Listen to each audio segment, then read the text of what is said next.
छठ मैया के गीत आप लोग के कैसन लगी कमेंट करके बताई। अब फॉलो करब, शेयर करब, सब्सक्राइब करब।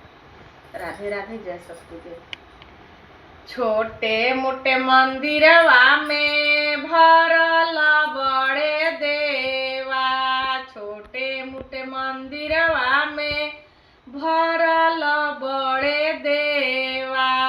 कने रखू दौरावा, कने करब सेवा, कने रखब सुपावा, कने करब सेवा, कने रखब ढकनी, कने करब सेवा।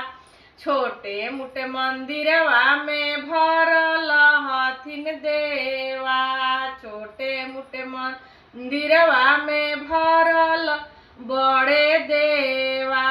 पश्चिम रखब दौरावा, पूरब करब सेवा, पश्चिम रखब सुपावा, पूरब कर सेवा, पश्चिम रख ढकनी, पूरब कर सेवा।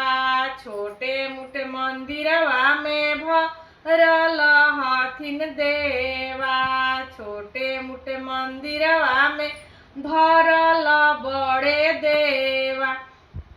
कने रखब दियावा, कने करब सेवा, कने रखब नरियलावा, कने करब सेवा, कने रखब फलावा, कने करब सेवा, कने रखब अगरौटावा, कने करब सेवा।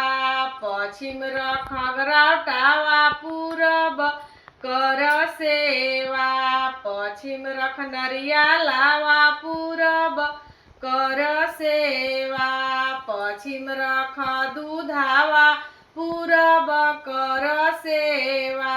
छोटे मोटे मंदिरवा में भरल हथिन देवा, छोटे मोटे मंदिरवा में भरल